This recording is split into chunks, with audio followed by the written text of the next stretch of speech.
الحمد لله رب العالمين والصلاة والسلام على أشرف الأنبياء والمرسلين أما بعد فأعوذ بالله من الشيطان الرجيم من همزه ونفخه ونفثه بسم الله الرحمن الرحيم رب اشرح لي صدري ويسر لي أمري واحلل عقدة من لساني يفقه قولي اللهم انفعنا بما علمتنا وعلمنا ما ينفعنا وزدنا علما فبشر عباد الذين يستمعون القول فيتبعون أحسنه أولئك الذين هداهم الله وأولئك هم أولو الألباب أعوذ بالله من الشيطان الرجيم بسم الله الرحمن الرحيم فلا تحسبن الله مخلف وعده رسله إن الله عزيز ذو انتقام فلا تحسبن الله پس ہرگز نہ آپ خیال کریں اللہ تعالیٰ کو، فا پس لا نہیں، تحسبن تحسبو کا مطلب ہوتا ہے آپ خیال کریں، فعل مضارع واحد مذکر حاضر کا صیغہ ہے، لیکن جب آخر میں نون مشدد آ جائے جس کو نون ثقیلہ کہتے ہیں، نون تو یہ تاکید کا نون ہے، تو مضارع پہ یہ نون مشدد داخل ہوتا ہے تو پھر اس کو بانون ثقیلہ کہہ دیتے ہیں، مضارع بانون ثقیلہ۔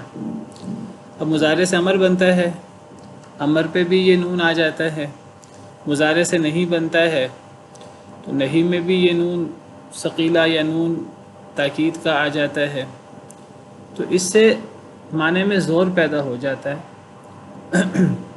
اب یہ زور مثبت میں ہو تو پھر ضرور کا معنی ہوگا، اور اگر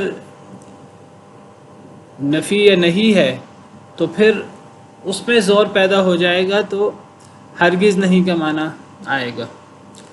تو فا کا مطلب پس، لا کا مطلب ہے نہیں، لیکن یہاں ہم ہرگز نہیں کا معنی کریں گے تحسبن میں اس نون مشدد نون ثقیلہ کی وجہ سے۔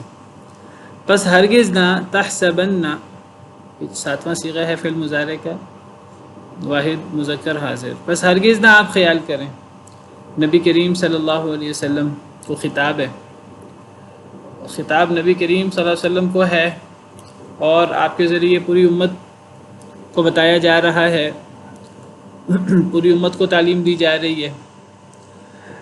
فلا تحسبن اللہ، پس ہرگز نہ آپ خیال کریں اللہ تعالیٰ کو، اے اللہ کے رسول صلی اللہ علیہ وسلم، آپ اللہ کے بارے میں ہرگز یہ خیال نہ کریں مخلف وعدہ کہ وہ خلاف ورزی کرنے والے ہیں اپنے وعدے کی، رسولہ اپنے رسولوں سے۔ کبھی ذہن میں یہ تصور بھی نہیں آنا چاہیے ایک مسلمان کے ذہن میں کہ اللہ کے وعدے پورے نہیں ہوں گے، اللہ کے وعدوں کے بارے میں کسی قسم کا شک و شبہ، ریب نہیں آنا چاہیے، یقین کامل ہونا چاہیے، اور یہ چیز ایمان بالغیب میں شامل ہے۔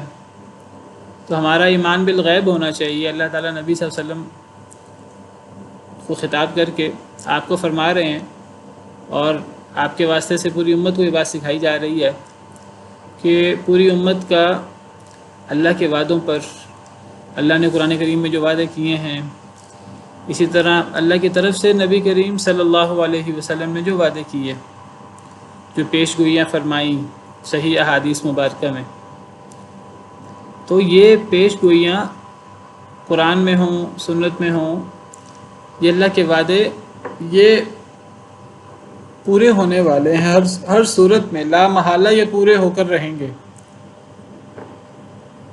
جیسا وعدہ کیا گیا ہے ہو بہو ویسا ہی ہوگا، اس میں ذرہ برابر بھی تبدیلی نہیں آ سکتی، یہ ہمارے ایمان کا حصہ ہے۔ اللہ نے وعدے کیے ہیں کہ اللہ تعالیٰ اپنے رسولوں کی مدد کریں گے، کتب اللہ لأغلبن انا ورسولی،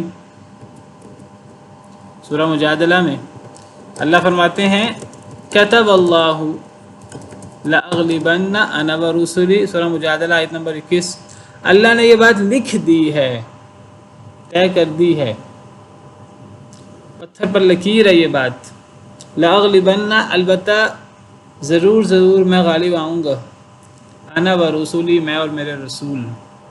ان اللہ قوی عزیز، بے شک اللہ تعالیٰ بہت طاقتور ہیں، بہت غالب ہیں.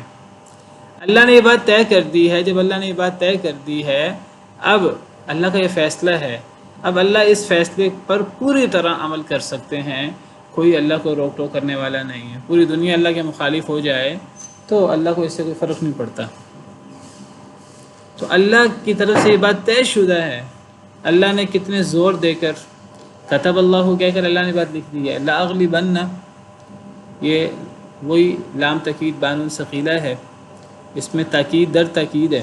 ایک قسم کا سا انداز ہے، قسم سے بھی بڑھ کر انداز ہے. اور اللہ تعالیٰ تو قسم کے بغیر، تاکید کے بغیر بھی ایک بات فرمائیں تو اللہ کی بات تو غلط ہو ہی نہیں سکتی.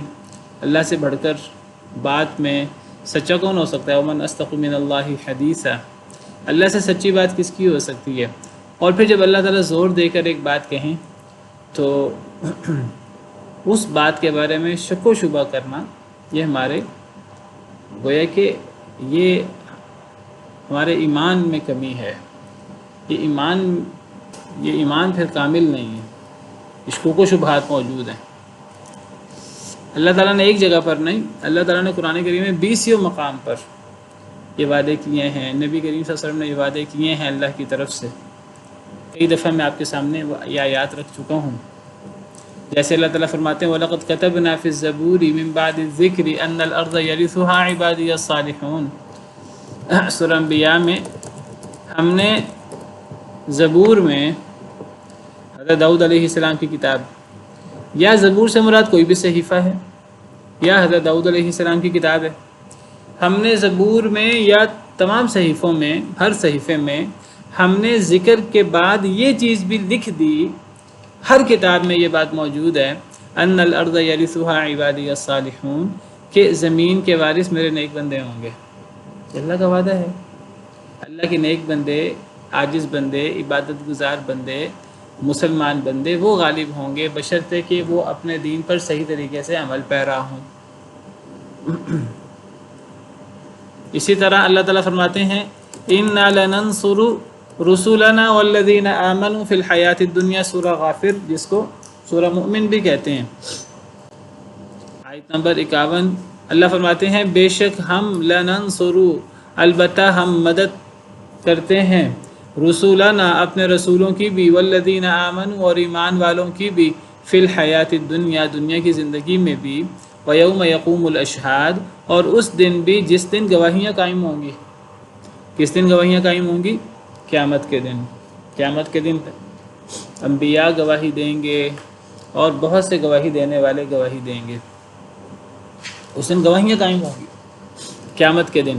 تو اللہ تعالیٰ اس دنیا میں بھی اپنے رسولوں اور ایمان والوں کی مدد کرتے ہیں، اور اللہ تعالیٰ قیامت کے دن بھی اپنے رسولوں اور ایمان والوں کی مدد کریں گے. یہ وعدہ اللہ کا دنیا میں بھی ہے، آخرت میں بھی ہے، رسولوں سے بھی ہے، اور رسولوں کے علاوہ صرف رسولوں کے ساتھ نہیں ہے اور ایمان والوں کے ساتھ بھی ہے. بہت ساری آیات ہیں. وعد اللہ الذین آمنوا منکم وعملوا الصالحات لیستخلفنہم فی الارض کما استخلف الذین من قبلہم. اللہ نے تم میں سے ایمان والوں سے، نیک عمل کرنے والوں سے یہ وعدہ کیا ہے. سورہ نور میں اللہ فرماتے ہیں کہ اللہ تعالیٰ ضرور بضرور انہیں زمین میں اس طرح خلافت عطا کریں گے جس طرح اللہ نے ان سے پہلے نیک لوگوں کو زمین میں خلافت عطا کی تھی. یہ ہمارے ایمان کا حصہ ہے. کم من فئۃ قلیلۃ غلبت فئۃ کثیرۃ باذن اللہ. کتنی چھوٹی چھوٹی جماعتیں بڑی بڑی جماعتوں پر اللہ کے حکم سے غالب آ گئیں. جس کے ساتھ اللہ ہے تو اس جماعت کے چھوٹے بڑے ہونے سے اور اس جماعت کے پاس وسائل ہونے نہ ہونے سے فرق نہیں پڑتا. اگر اس کا اللہ کے ساتھ تعلق مضبوط ہے، اگر اللہ کا حکم ہے اور اللہ اس کی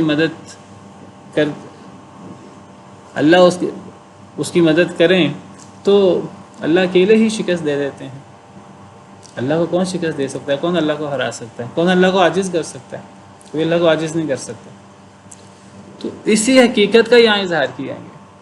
وَأَنْتُمُ الْأَعْلَوْنَ إِن كُنتُم مُؤْمِنِينَ. ایک اور آیت میں اللہ فرماتے ہیں تم مومن ہو تو تم بھی غالب ہوگے. وَتُوبُوا إِلَى اللَّهِ جَمِيعًا أَيُّهَا الْمُؤْمِنُونَ لَعَلَّكُمْ تُفْلِحُونَ، اے مومنو سب اللہ کے حضور رجوع کرو، توبہ کرو تاکہ تم کامیاب ہو جاؤ۔ تو اتنے وعدے ہیں اللہ تعالیٰ کے، اللہ نے رسولوں سے بھی وعدے کیے ہیں اور رسولوں کے علاوہ نیک لوگوں سے بھی وعدے کیے ہیں۔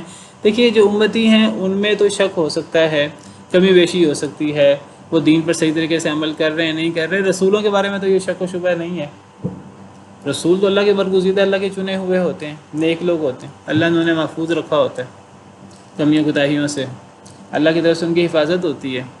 تو رسولوں کے ساتھ تو اللہ کا وعدہ پورا ہوتا ہی ہوتا ہے، ایمان والوں کے ساتھ بھی پورا ہوتا ہے۔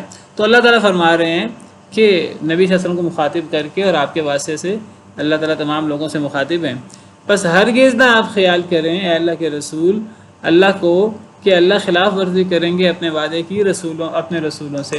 یعنی کبھی ایسا نہیں ہو سکتا کہ اللہ نے رسولوں سے جو وعدے کیے ہیں تو وہ وعدے پورے نہیں ہوں گے، وہ وعدے پورے ہو کر رہیں گے۔ مشکل حالات ہیں تو مشکل حالات سے کیا فرق پڑتا ہے، بہتر حالات ہوں گے، آسانیاں آئیں گی، نعمتیں آئیں گی، فتوحات آئیں گی، اور وہ آئیں۔ مشکل حالات سے گزرے نبی کریم صلی اللہ علیہ وسلم، صحابہ کرام، لیکن پھر اللہ کی طرف سے نعمتیں آئیں۔ جنگ بدر میں فتح ہوئی، جنگ خندق میں اللہ تعالیٰ نے کافروں کو نام مراد کیا، جنگ خیبر، فتح مکہ، اور پھر جنگ تبوک، ہر جنگ میں اللہ تعالیٰ نے، جنگ حنین اللہ تعالیٰ نے فتح دی۔ اللہ نے رسولوں سے جو وعدے کیے ان وعدوں کو پورا کیا۔ نبی صلی اللہ علیہ وسلم نے جنگ بدر کے بعد جو کفار کے بڑے بڑے سردار تھے، جب ان کو اوندھے منہ جب وہ بدر کے کنویں میں پھینک دیا گیا، ایک ہی کنویں میں، وہ جو جنگ بدر میں جہنم واصل ہوئے تھے، مارے گئے تھے، تو نبی صلی اللہ علیہ وسلم نے پھر کنویں کے سامنے کھڑے ہو کر ان سے خطاب کیا تھا، اور یہی ان سے کہا تھا کہ اللہ نے ہم سے بھی وعدہ کیا تھا، اللہ نے تم سے بھی وعدہ کیا تھا، جو اللہ نے ہم سے وعدہ کیا تھا ہم نے تو اسے حق پا لیا۔ کیا اللہ نے تم سے جو وعدہ کیا تھا تم نے اسے حق پایا کہ نہیں پایا؟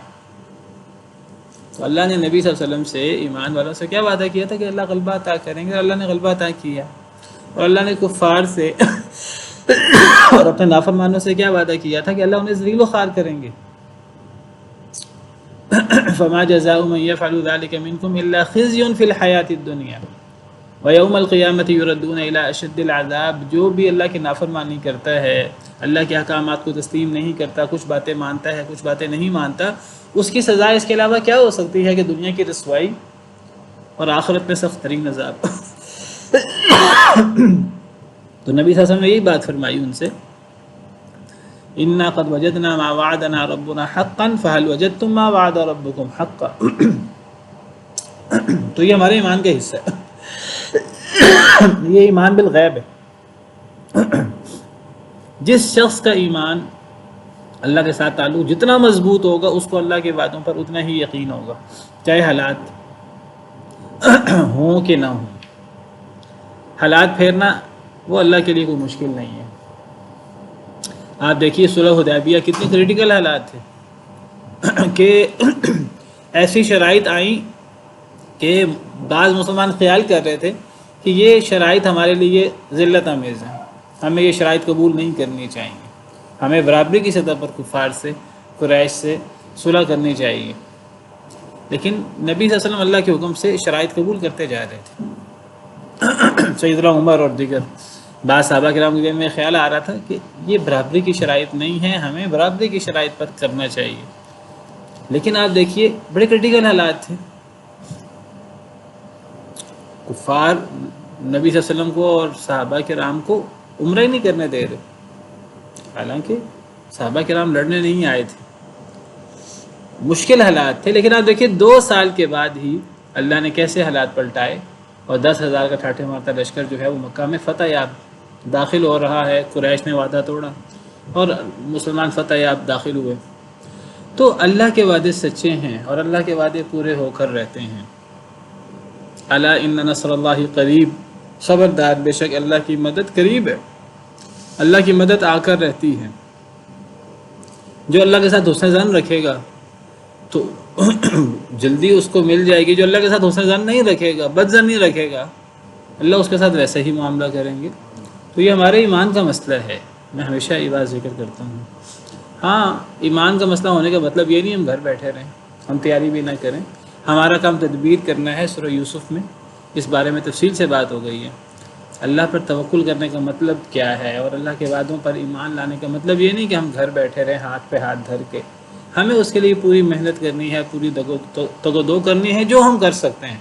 ہم تعداد میں تھوڑے ہیں تو کوئی بات نہیں، ہمارے پاس وسائل کم ہے تو کوئی بات نہیں، ہمیں تیاری کرنی چاہیے ہر قسم کی، جتنی تیاری کر سکے کرنی چاہیے۔ وسائل کم ہے تو کوئی بات نہیں، مسلمان کم ہے تو کوئی بات نہیں، کافر زیادہ ہے تو کوئی بات نہیں، ان کے پاس وسائل زیادہ ہیں تو کوئی بات نہیں، پوری دنیا اکٹھی ہو گئی کوئی بات نہیں۔ اللہ اگر ہمارے ساتھ ہیں تو غلبہ ہمارا ہے انشاءاللہ۔ بس ہرگز نہ آپ خیال کریں اللہ تعالیٰ کو کہ اللہ خلاف ورزی کریں گے اپنے وعدے کی اپنے رسولوں سے، کبھی ایسا نہیں ہوگا۔ اللہ نے جو رسولوں سے وعدے کیے ہیں، کون سے وعدے؟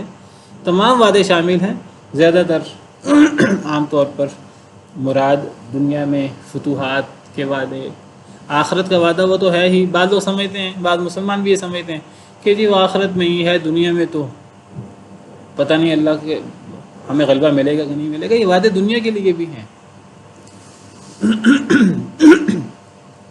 تو دنیا میں اللہ نے، آخرت میں تو اللہ نے غالب کرنا ہی کرنا ہے، نعمت دینی ہی دینی ہے اپنے رسولوں کو، اور جو رسول کی پیروی کرنے والے ہیں حقیقی معنوں میں۔ دنیا میں بھی اللہ مدد کرتے ہیں، تو اللہ اپنے رسولوں سے جو اللہ نے وعدے کیے ہیں، اللہ کبھی ان کی خلاف ورزی نہیں کریں گے۔ اور جو رسولوں سے وعدے ہیں اللہ کے، وہ دو طرح کے ہیں، یہ بات بھی یاد رکھیے۔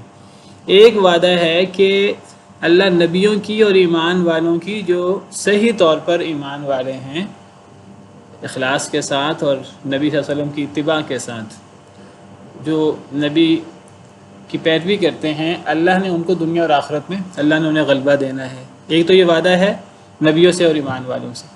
دوسرا جو اللہ نے رسولوں سے وعدہ کیا ہے، وہ یہ وعدہ کیا ہے کہ جو اللہ کے نافرمان ہیں اور کفار ہیں، اللہ انہیں ذلیل و خوار کرنا ہے، دنیا میں بھی اور آخرت میں بھی، دونوں وعدے ہیں، اور یہ دونوں وعدے پورے ہو کر رہیں گے اللہ کے، دنیا میں بھی اور آخرت میں۔ ان اللہ عزیز ذو انتقام، بے شک اللہ تعالیٰ بہت غالب ہیں اور انتقام لینے والے ہیں۔ کوئی یہ نہ سمجھے کہ کافروں کی تعداد اتنی زیادہ ہے، وسائل اتنے زیادہ ہیں، تو اللہ کا وعدہ کہ مسلمان غالب آئیں گے، اللہ کا وعدہ کہ کفار مغلوب ہوں گے، کفار ذلیل و خوار ہوں گے، ایسے کیسے ہوگا؟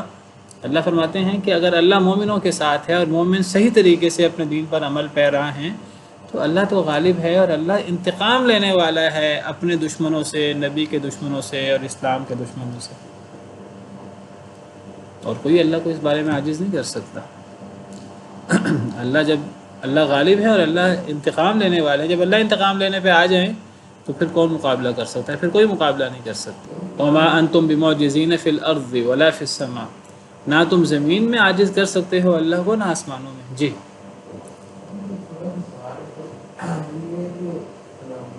اگر ہم دین کو پراپر طریقے سے مسلمان کرنا شروع ہو جائے، کوئی ایسا دور کسی جگہ پہ کسی تفسیر میں ایسا ہے، کوئی ایسا دور آئے گا جیسے پورا اسلام ہر جگہ میں غالب ہو جائے گا، ایسا کچھ ہے؟ اصل میں سوال یہ ہے کہ اگر ہم صحیح طریقے سے دین پر عمل پیرا ہو جائیں پوری دنیا میں اسلام غالب آ جائے۔ دیکھیے، ایک تو مسلمان انسان جو ہیں وہ خطا کے پتلے ہیں، انسانوں میں کمیاں کوتاہیاں ہیں، دنیا میں انسان کمی کوتاہی سے بچ نہیں سکتا، فرشتوں جیسا تو انسان نہیں ہو سکتا، تو انسانوں سے کمیاں کوتاہیاں ہوتی ہیں، اور جو دنیا میں جتنی مصیبتیں آتی ہیں وہ ہمارے اعمال کی وجہ سے آتی ہیں، نمبر ایک۔ نمبر دو، دنیا دارالابتلاء ہے، آزمائش ہے، اس دنیا کے اندر آزمائش ہوتی ہے، نبیوں کی بھی آزمائش ہوتی ہے، ایمان والوں کی بھی آزمائش ہوتی ہے، نیکی کرنے کے باوجود، قربانیاں دینے کے باوجود آخرکار اللہ کی طرف سے مدد آتی ہے، لیکن آزمائشیں بھی ساتھ ہوتی ہیں۔ نبی صلی اللہ علیہ وسلم کے دور میں صحابہ کرام بھی موجود تھے، جو بہترین دور ہے، اس سے بہترین دور کون سا ہو سکتا ہے؟ خیر القرون قرنی، صحیح بخاری صحیح مسلم کی حدیث ہے، سب سے بہتر دور میرا دور ہے۔ لیکن اللہ تعالیٰ اس دور میں فرماتے ہیں ما کان اللہ لیذر المؤمنین علی ما انتم علیہ حتی یمیز الخبیث من الطیب، اللہ مومنوں کو ایک حال پر باقی نہیں رکھیں گے جس پر مومن موجود ہیں، حتیٰ یمیز الخبیث من الطیب، حتیٰ کہ اللہ تعالیٰ خبیث اور طیب کا امتیاز کرتے رہیں۔ اصل میں دیکھیے جب اسلام غالب آتا ہے تو منافق بھی تو ساتھ پھر وہ بھی تو پروان چڑھتے ہیں نا۔ اب کون منافق ہے کون مومن ہے، اب یہ کھرا کھوٹا کیسے الگ ہوگا؟ آزمائشوں سے، آزمائشیں ساتھ چلتی رہتی ہیں، اللہ کی طرف سے مدد بھی ملتی رہتی ہے، کمی کوتاہیاں بھی مسلمانوں سے ہوتی رہتی ہیں، پھر اللہ کی طرف سے سزا بھی ملتی رہتی ہے، ٹھوکر بھی لگتی رہتی ہے۔ دنیا بہرحال جنت نہیں بنتی، لیکن اللہ تعالیٰ مثالیں دکھاتے ہیں، اللہ نے مثالیں دکھائیں کہ مسلمانوں کو دوتی بولتا تھا، مسلمان کو کوئی چیلنج نہیں کر سکتا تھا، مسلمان سپر پاور تھے، اللہ نے دکھایا ہے۔ پھر اپنی ہی کرتوتوں کی وجہ سے اور اپنی ہی کوتاہیوں کی وجہ سے ذلت بھی ہوئی، زوال بھی ہوا۔ تو ایک تو یہ ہم تصور کر لیں کہ مسلمان غالب آ جائیں گے سارے ہی نیک ہو جائیں گے، پہلی بات ہے سارے نیک نہیں ہوتے۔ جب اللہ نے اختیار دیا ہے تو سب نیک ہو ہی نہیں سکتے۔ یہ سوچنا کہ پوری دنیا نیک ہو جائے گی، پوری دنیا اللہ کا بندہ بن جائے گی، تو یہ ایک یعنی ایسی سوچ ہے جو غیر حقیقت پسندانہ بلکہ بے وقوفی کی سوچ ہے۔ اللہ نے ناراضگی کا اظہار کیا ہے قرآن کریم میں کئی جگہ پر کہ کیا تم سمجھتے ہو کہ ساری دنیا مسلمان ہو جائے گی؟ ایسا نہیں ہوگا۔ جب اللہ نے اختیار دے دیا ہے، جنت جہنم بنا دی ہیں، اب ساری دنیا مسلمان نہیں ہو سکتی، تو پھر دنیا میں یہ اونچ نیچ چلتی رہتی ہے۔ پھر دوسری بات آزمائش ہے دنیا، اس چیز کو مد نظر رکھیں۔ لیکن جب مسلمان ایز اے ہول دین پر صحیح طریقے سے عمل کرتے ہیں تو مسلمانوں کو فتوحات ملتی ہیں، یہ اللہ کا وعدہ ہے۔ فوری نہ ملیں، شروع میں آزمائشیں ہوں، آخرکار فتوحات ملتی ہیں، آخرکار اللہ کی طرف سے انعام ہوتا ہے۔ پیچھے کیوں جاتے ہیں آپ؟ آج کل کوئی دیکھ لیجئے، طالبان کی مثال ہمارے سامنے، کتنی آزمائشیں اور کتنا کچھ، پوری دنیا دیکھیں پوری دنیا سے کلاس پہ ٹکر ہے، صرف کفار سے نہیں مسلمان ملکوں سے بھی، لیکن دیکھیے سرخرو اللہ نے آخر نہیں کیا ہے۔ یوم تبدل الارض غیر الارض والسماوات وبرزوا للہ الواحد القہار،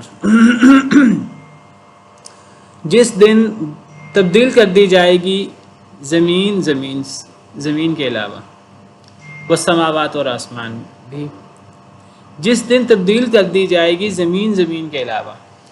کیا مطلب؟ اس دن زمین تبدیل کر دی جائے گی اس زمین کے علاوہ، یعنی قیامت کے دن کی بات ہو رہی ہے۔ کیا مطلب؟ یعنی اللہ تعالیٰ فرماتے ہیں، پچھلی آیت کو اگر مد نظر رکھیں، اللہ فرماتے ہیں اللہ نے رسولوں سے جو وعدے کیے ہیں کہ اللہ رسولوں کی، ایمان والوں کی مدد کریں گے، اللہ کبھی اپنے رسولوں سے کیے گئے وعدے کی خلاف ورزی نہیں کرے گا۔ دنیا میں رسولوں کو اور ایمان والوں کو غلبہ ملتا رہے گا۔ اور جو اللہ نے وعدہ کیا ہے کفار کے بارے میں کہ اللہ انہیں ذلیل کرے گا دنیا میں بھی اور آخرت میں بھی، تو یہ ذلت بھی کفار کو پہنچتی رہے گی دنیا میں بھی اور آخرت میں بھی۔ یہ وعدہ دنیا کے ساتھ بھی ہے، آخرت کے ساتھ، ایمان والوں کے ساتھ بھی ہو تو یہ دنیا کے ساتھ، دنیا میں بھی غلبہ ہے، آخرت میں بھی ایمان والوں کے لیے، اور کفار کے بارے میں وعدہ ہو، دنیا میں بھی رسوائی ہے اور آخرت میں بھی سخت ترین عذاب ہے۔ تو دنیا میں بھی اللہ کا وعدہ پورا ہوگا، اللہ اپنے وعدے کی خلاف ورزی نہیں کریں گے، اور کوئی اللہ کو ہرا نہیں سکتا، اور اللہ جب انتقام لینے میں آئے تو اللہ عزیز ہے اور ذو انتقام ہے۔ اور آخرت میں بھی یوم تبدل الارض، اب اللہ نے آخرت کی بات ذکر کر دی اس آیت کریمہ میں۔ اسے یہ نہ سمجھے کہ یہ وعدہ صرف آخرت کے حوالے سے، میں آپ کے سامنے آیتیں رکھی ہیں جس میں صراحت ہے کہ یہ وعدہ اللہ کا دنیا کے بارے میں بھی ہے۔ انا لننصر رسولنا والذین آمنوا فی الحیات الدنیا ویوم یقوم الاشہاد، کتنی واضح آیت ہے۔ بے شک البتہ ہم مدد کرتے ہیں اپنے رسولوں کی بھی، ایمان والوں کی بھی، دنیا کی زندگی میں بھی، اور جس میں گواہیاں قائم ہوگی آخرت میں بھی۔ اب آخرت کی بات شروع ہو گئی جس میں مسلمان، یعنی دنیا میں تو پھر ہمیں آزمائش ہے، دنیا، آخرت آزمائش نہیں ہے۔ آخرت میں تو مسلمان غالب ہی غالب ہوں گے، وہاں تو کفار میں سے کوئی غالب ظاہری طور پر بھی غالب نہیں ہو سکتا۔ آخرت میں تو یہ چیز بہت نمایاں نظر آئے گی، دنیا میں تو پھر آزمائش ہوتی ہے۔ دنیا میں بھی اللہ کا وعدہ ہے، اللہ نے مدد کرنی ہے مسلمانوں کی، کافروں کو ذلیل کرنا ہے۔ آخرت میں تو یہ وعدہ بہت واضح نظر آ رہا ہوگا. تو آخرت کی بات شروع ہو گئی. اس سے یہ مغالطہ نہ ہو کہ یہ وعدہ صرف آخرت کے حوالے سے ہے، یہ دنیا اور آخرت دونوں کے حوالے سے. تو اب آخرت کی بات شروع ہو گئی. یہ آخرت میں یہ چیز بدرجہ اتم ہوگی. کس دن؟ جس دن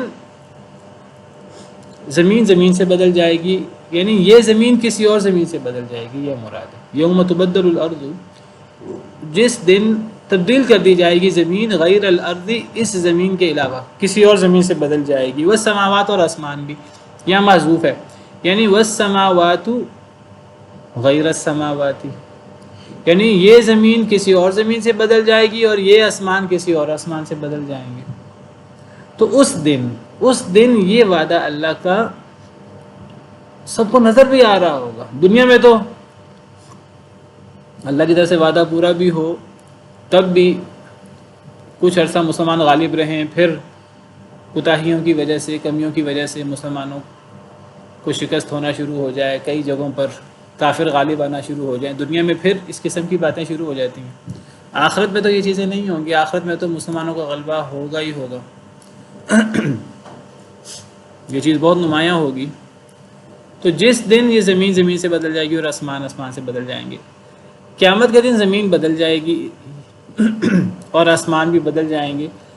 کیسے بدل جائیں گے؟ بعض علماء کہتے ہیں کہ صفات کے اعتبار سے زمین یہی ہوگی، آسمان بھی یہی ہوگا، صفات چینج ہو جائیں گی. بعض علماء کہتے ہیں نہیں، اصلاً یہ زمین کسی اور، اس زمین کی جگہ پر یہ زمین تو تباہ و برباد ہو جائے گی.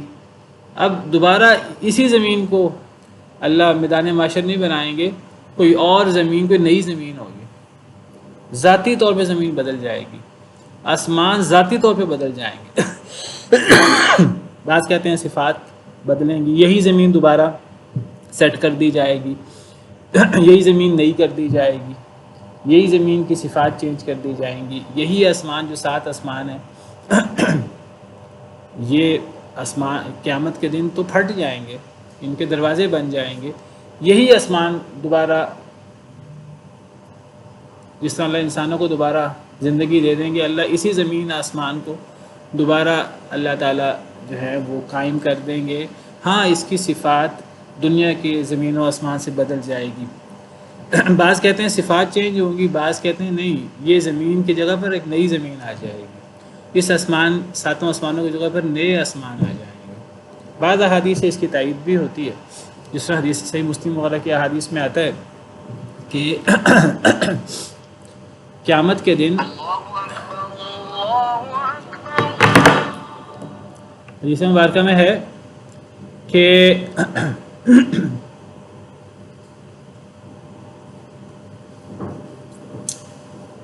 یحشر الناس یوم القیامت علی الارض بیضاء عفراء كقرصة نقی لیس فیها علم لأحد. صحیح مسلم کی حدیث ہے.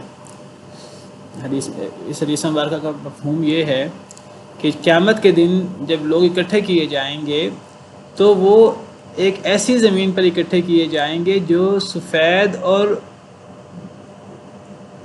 بھورے رنگ کی ہوگی، سفید ہوگی اور بھوری ہوگی، جیسے میدہ کی روٹی ہوتی ہے، میدے کی روٹی کی طرح. اس میں کسی شخص کا کوئی علم نہیں ہوگا، کسی شخص کا کوئی نشان نہیں ہوگا. یہ صحیح مسلم کی حدیث ہے. تو گویا کہ وہ زمین چینج ہو جائے گی قیامت کے دن. ایک اور حدیث مبارکہ میں آتا ہے کہ حضرت عائشہ نے نبی صلی اللہ علیہ وسلم سے پوچھا کہ قیامت کے دن زمین اور آسمان بدل جائیں گے تو پھر لوگ کہاں ہوں گے؟ تو نبی کریم صلی اللہ علیہ وسلم نے فرمایا کہ لوگ پل صراط پر ہوں گے. تو صحیح مسلم وغیرہ میں ایسی احادیث، صحیح احادیث موجود ہیں، جس سے یہ اشارہ ملتا ہے، اللہ بہتر جانتے ہیں، کہ یہ زمین اور آسمان ذاتی طور پہ بدل جائیں گے، نئی زمین اور نئے آسمان آ جائیں گے. ویسے بھی قیامت کے دن آپ کو پتہ ہے اس زمین نے ریزہ ریزہ ہو جانا. جیسے سورہ حاقہ میں اللہ فرماتے ہیں وَحُمِلَتِ الْأَرْضُ وَالْجِبَالُ فَدُكَّتَا دَكَّةً وَاحِدَةً. کہ قیامت کے دن، دیکھیں قیامت کے دن، ایک قیامت کا دن وہ ہے جس دن قیامت قائم ہوگی اور ہر طرف تباہی آ جائے گی، اور ایک قیامت کا دن کہا جاتا ہے جس دن میدان محشر لگے گا، جس دن لوگ زندہ ہوں گے. تو جو پہلا قیامت کا دن ہے جس دن پہلا سور پھونکا جائے گا، تو اس کے بارے میں سورہ حاقہ میں ہے کہ وحملت الارض والجبال، زمین اور آسمان کو اٹھایا جائے گا، فدکتا دکتا واحدہ، اور انہیں ریزہ ریزہ کر دیا جائے گا، ایک ہی دفعہ ریزہ ریزہ کر دیا جائے گا۔ جب ہر طرف تباہی آ جائے گی، جب آپ سمجھے سب ستارے سب سیارے ایک دوسرے سے ٹکرا کر تباہ ہو رہے ہیں، تو یہ زمین اور زمین کی حیثیت کیا ہوگی، زمین اور زمین کے اندر مخلوق کی کیا حیثیت ہوگی۔ اور آسمانوں کے بارے میں کیا آتا ہے؟ آسمانوں کے بارے میں آتا ہے وفتحت السماء فکانت ابوابا، آسمان کھول دیے جائیں گے، آسمانوں میں دروازے بن جائیں گے۔ دوسری آیات میں ہے اذا السماء انفطرت، جب آسمان پھٹ جائیں گے قیامت کے دن۔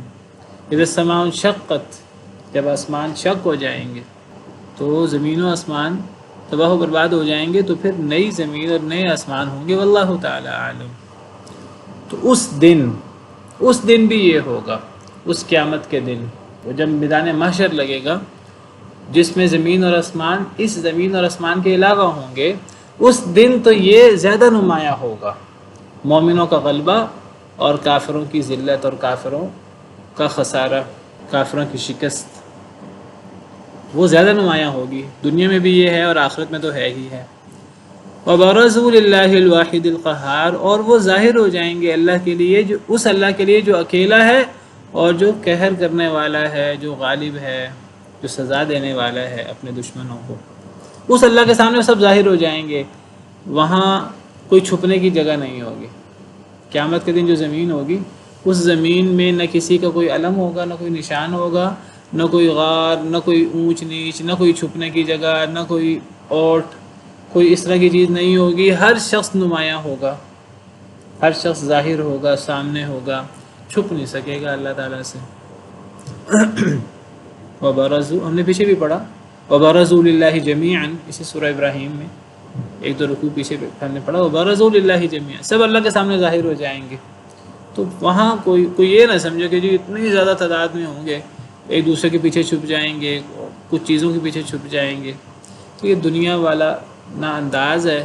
دنیا میں انسان اپنے دشمنوں سے بعض دفعہ چھپ جاتا ہے، گوریلا کاروائی اور پہاڑوں میں اور جنگلوں میں، اور تو وہ آخرت میں ایک تو اللہ ہے بالمقابل، کوئی انسان نہیں ہے، اور اللہ ان سے کوئی چھپ نہیں سکتا۔ اور پھر قیامت کے دن زمین بھی ایسی ہوگی جس میں کوئی اونچ نیچ نہیں ہوگی۔ اللہ تعالیٰ فرماتے ہیں وَيَسْأَلُونَكَ عَنِ الْجِبَالِ فَقُلْ يَنْسِفُهَا رَبِّي نَسْفًا، یہ سب پہاڑوں کے بارے میں سوال کرتے ہیں، تو آپ انہیں جواب دیں کہ پہاڑوں کو تو اللہ اڑا کے رکھ دیں گے قیامت کے دن۔ فَيَذَرُوهَا قَاعًا صَفْصَفًا، زمین قیامت کے دن چٹیا لیک میدان بن جائے گی۔ لَا تَرَى فِيهَا عِوَجًا وَلَا أَمْتًا، زمین میں کوئی ٹیڑھ پن، کوئی اونچ نیچ نہیں ہوگی، کوئی چھپ نہیں سکے گا زمین میں۔ اللہ کی طرف سے ندا لگانے والا ندا لگائے گا، کوئی پیچھے نہیں رہ سکے گا۔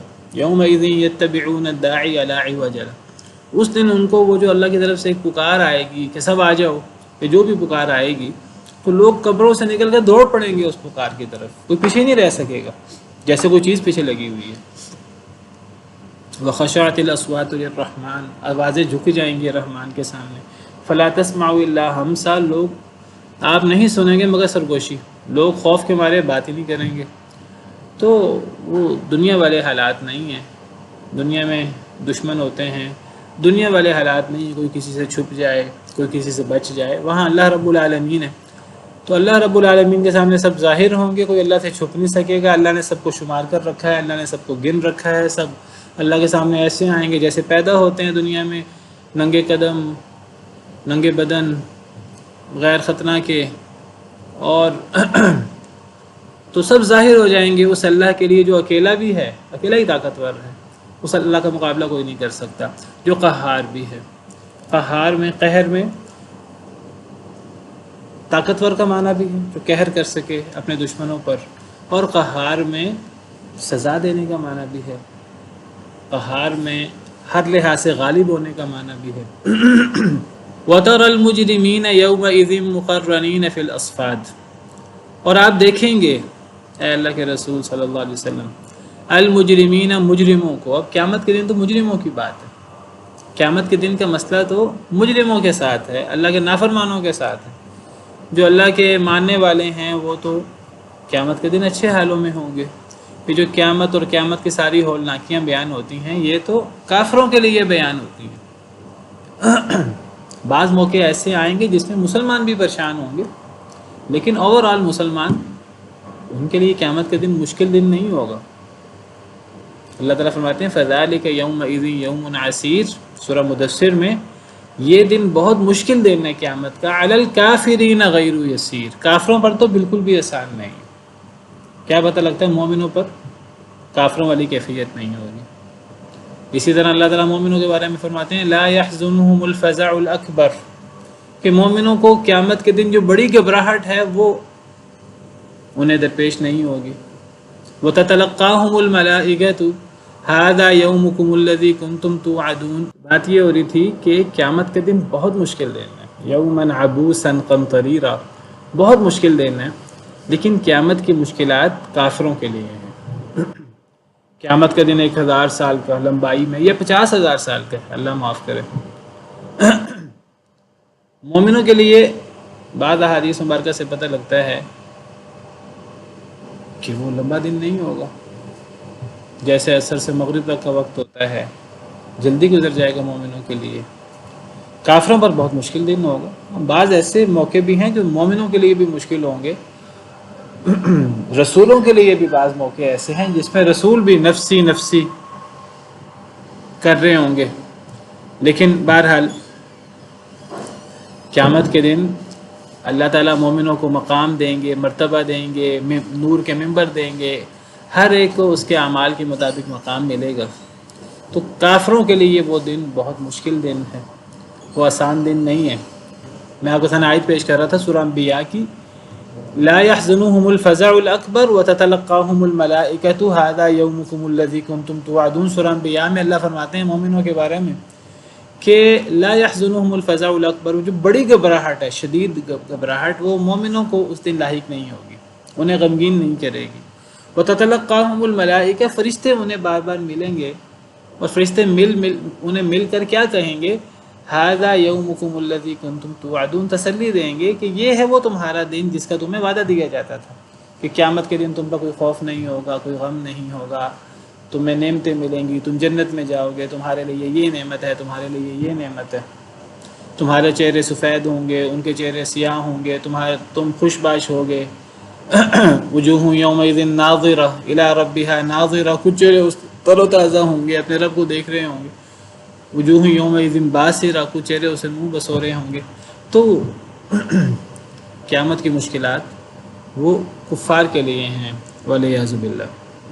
تو اللہ فرماتے ہیں وَتَرَى الْمُجْرِمِينَ، اے نبی صلی اللہ علیہ وسلم آپ مجرموں کو دیکھیں گے، یومئذ اس دن، قیامت کے دن، مقرنین، وہ جکڑے ہوئے ہوں گے، فی الاصفاد، زنجیروں میں، یعنی قیامت کے دن جب کافروں کو جہنم میں پھینکا جائے گا تو ایک تو جہنم کا عذاب، آگ کا سخت ترین عذاب والعیاذ باللہ، اور دیگر عذاب زقوم کا درخت جو شدید گرم ہوگا اور وہ کھانا پڑے گا اور وہ حلق سے گزرے گا بھی نہیں، اور وہ حلق میں پھنس جائے گا اور اس سے نہ بھوک مٹے گی، اور وہ اتنا گرم ہے وہ پیٹ میں جا کر ایسے کھولے گا جیسے گرم پانی کھولتا ہے۔ ان شجرۃ الزقوم طعام الاثیم کالمہل یغلی فی البطون کغلی الحمیم، وہ اس طرح پیٹ میں جا کے کھولے گا جیسے گرم پانی آگ پہ پڑا ہوا کھولتا ہے، والعیاذ باللہ۔ یہ زقوم کا درخت کھانا پڑے گا اور پھر گرم پانی پینا پڑے گا، ابلتا ہوا پانی، جہاں جہاں سے گزرے گا تو وہ آنتیں کاٹتا جائے گا۔ پھر چڑھائی کا عذاب ہے، اور پھر مختلف قسم کے عذاب ہیں۔ اس سارے عذاب کے علاوہ،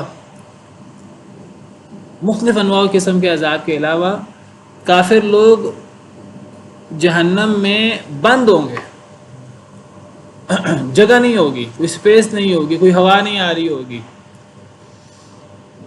وَإِذَا أُلْقُوا مِنْهَا مَكَانًا ضَيِّقًا مُقَرَّنِينَ دَعَوْا هُنَالِكَ ثُبُورًا، سورہ فرقان میں اللہ فرماتے ہیں جب وہ جہنم میں پھینکے جائیں گے تو تنگ جگہ پہ پھینکے جائیں گے، مقرنین، جکڑے ہوئے، جگہ بھی تنگ ہوگی شدید۔ جگہ تنگ ہونے کا مطلب یہ نہیں ہے کہ جہنم چھوٹی ہوگی، جگہ نہیں ہوگی، اللہ نے جہنم اتنی بڑی بنائی ہے کہ جہنم میں جتنے جہنمی کو اللہ ڈال دیں تو جہنم میں پھر بھی جگہ باقی ہوگی، جگہ تھوڑی نہیں ہوگی۔ اللہ نے کوئی جگہ چھوٹی نہیں بنائی، کوئی اللہ کے پاس جگہ کم نہیں ہے، سزا کے طور پہ اللہ نے جگہ کم کی ہوگی، ورنہ تو جہنم میں اتنی جگہ ہے، جنت میں بھی اتنی جگہ ہے، جہنم میں بھی اتنی جگہ ہے، نہ جنت بھرے گی جنتیوں سے، نہ جہنم بھرے گی جہنمیوں سے، وہ تو اللہ تعالیٰ اپنا قدم رکھیں گے، جیسے صحیح حدیث مبارکہ میں آتا ہے جہنم میں، تو ورنہ تو جہنم پکارتی رہے گی، یوم نقول لجہنم حل امتلأت وتقول حل من مزید، ہم کہیں گے جہنم تو بھر گئی ہے، وہ کہے گی کچھ اور بھی ہے تو وہ بھی لے آؤ،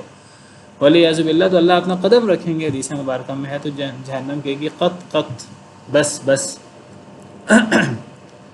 لیکن عذاب کے لیے اللہ تعالیٰ جہنم کو تنگ رکھیں گے، شدید تنگ ہوگی، لمبے لمبے ستونوں میں ہوگی، بند ہوگی، انہا علیہم مؤصدہ، وہ جہنمیوں پر بند ہوگی، فی عمد ممددہ، لمبے لمبے ستونوں میں، اور جہنمی اس میں تنگ جگہ میں ہوں گے، اور تنگ جگہ میں ہونے کے باوجود جکڑے ہوئے ہوں گے، اور کس زنجیر سے جکڑے ہوئے ہوں گے؟ ایسی زنجیر میں جو 70 ہاتھ کی زنجیر ہوگی، ثم فی سلسلۃ ذرعها 70 ذراعا فاسلکوہ، ایسی زنجیر میں انہیں باندھ دو جس کی لمبائی 70 ہاتھ، والعیاذ باللہ، تو زنجیروں میں جکڑے ہوئے ہوں گے، تو یعنی مختلف قسم کے عذاب ہوں گے، والعیاذ باللہ۔ آپ دیکھیں گے مجرموں کو اس دن وہ جکڑے ہوئے ہوں گے فی الاصفاد، زنجیروں میں، سرابیلہم من قطران وتغشا وجوہہم النار، سرابیلہم ان کے کپڑے، سربال کی جمع سرابیل، ان کے کپڑے، من جہنمیوں کے جہنم میں، من قطران گندک کے ہوں گے، گندک ایسا مادہ ہے، ایسی چیز ہے جس سے شدید خارش ہوتی ہے، اور ایسی چیز ہے جو آگ میں جلدی سے بھڑک اٹھتی ہے، یعنی یہ لباس الگ ایک عذاب ہے، ایک آگ کا عذاب الگ، زقوم کا درخت کا عذاب الگ، گرم پانی کا عذاب الگ، چڑھائی کا عذاب الگ، تمام عضو اتنے بڑے ہو جائیں گے تاکہ عذاب زیادہ چکھیں وہ الگ، جو حصہ جل جائے گا اللہ تعالیٰ اس حصے کو چینج کر دیں گے، کھال چینج کر دیں گے تاکہ مزید وہ عذاب چکھیں، عذاب کم نہیں ہو رہا ہوگا، کپڑے گندک کے ہوں گے، مختلف قسم کے عذاب ہوں گے، کسی پل چین نہیں ہوگا، اور ہر پل عذاب بڑھتا جا رہا ہوگا پہلے سے۔ یہ شدید عذاب اور یہ چیزیں اللہ تعالیٰ بڑی تفصیل کے ساتھ قرآن میں بیان کرتے ہیں۔ مقصود اس سے کیا ہے؟ اس سے مقصود یعنی جہنم سے پناہ، اور یہ واقعات پڑھ کر اپنی اصلاح ہے کہ ان واقعات پر یقین کر کے اپنی اصلاح کر لی جائے، اور اپنے آپ کو اللہ کی نافرمانی سے بچا لیا جائے، شیطان کے پیچھے لگنے سے اپنے آپ کو بچا لیا جائے، اور دنیا کے جو یہ سستے اور وقتی جو ہمیں لذات نظر آتی ہیں تو ان کے پیچھے پڑنے کی بجائے آخرت جو حقیقی ہے تو اس سے ڈر کر اپنی اصلاح کر لینی چاہیے۔ تو سخت ترین عذاب اللہ نے ذکر کیا، اور اللہ کا بہت بڑا احسان ہے۔ ان کے کپڑے من قطران گندک کے ہوں گے، وتغشا وجوہہم النار، ڈھانپ رہی ہوگی ان کے چہروں کو آگ، ایک الگ عذاب ہوگا، یعنی چہرہ انسان کا بڑا ایک معزز جگہ ہے، اور ایسی جگہ بڑی حساس ہے، تو چہروں پر آگ ہوگی، اور سورہ لمزہ میں ہے کہ ایسی آگ ہوگی جو دلوں تک پہنچ جائے گی۔ دنیا میں آگ، اللہ معاف کرے، جب انسان آگ میں جلتا ہے تو ایک وقت آتا ہے کہ تکلیف کے مارے انسان مر جاتا ہے، آگ اندر تک، اندر کے ایک حصے تک نہیں پہنچتی، لیکن قیامت کے دن جہنم میں تو موت نہیں ہے، وہ آگ اندر ایک ایک حصے تک پہنچ جائے گی، دلوں تک آگ پہنچ جائے گی، التی تطلع علی الافئدہ، آگ وہ جھانکے گی دلوں پر بھی، تو یعنی وہ عذاب در عذاب اور عذاب، اور انسان، اللہ تعالیٰ کہتے ہیں کہ انسان کتنا دیدہ دلیر ہے، کیسے صبر کرے گا اس آگ پر، اور انسان کیسے پرواہ کیے بغیر دنیا میں اللہ کی نافرمانی کرتا رہتا ہے، اللہ سے مقابلے کرتا رہتا ہے، اللہ رسول سے جنگ کرتا رہتا ہے۔ فما اصبرہم علی النار، لوگوں کا کتنا صبر ہوگا آگ پر، دنیا میں تو ایک لمحہ برداشت نہیں ہوتا، دنیا کی آگ تو جہنم کی آگ سے 70 گنا کم ہے، والعیاذ باللہ۔ تو ہمارے کچھ مسلمان بہن بھائی پتہ نہیں انہوں نے پڑھا ہی نہیں ہے سیکولر، اب نہیں پڑھے، کچھ دن ہم جہنم میں چلتے ہیں کہ بعد یہی یہ شیطان نے ہمیں آزمائشوں میں اور خواہشات میں مبتلا کیا، اور دیکھیں اگر نہیں پڑھتے ہمارا قصور ہے. اللہ نے تو کتنی دفعہ، نبی صلی اللہ علیہ وسلم نے تو کتنا کہا قرآن پڑھو قرآن پڑھو قرآن پڑھو، قرآن کو اوڑھنا پچھونا بناؤ. اگر ہم قرآن نہ پڑھیں اور ہماری ساری توجہ دنیا کی ہر چیز کی طرف ہو قرآن کے علاوہ، تو ہمارا قصور ہے. لیجزی اللہ کل نفس ما کسبت، یہ اللہ کی طرف سے ظلم نہیں ہے، تاکہ بدلہ دے اللہ تعالیٰ ہر نفس کو جو اس نے کمایا. یہ ہمارے اعمال کا بدلہ ہوگا، یہ اللہ کی طرف سے کوئی زیادتی نہیں ہے. اللہ تعالیٰ تو ذرہ برابر بھی ظلم نہیں کرتے، اور اللہ نے ہر بات دنیا میں کھول کے رکھ دی ہے قرآن کی صورت میں. ان اللہ سریع الحساب، بے شک اللہ تعالیٰ بہت جلد حساب لینے والے ہیں. باقی کل انشاءاللہ. سبحان ربک رب العزت عما یصفون وسلام علی المرسلین والحمد للہ رب العالمین.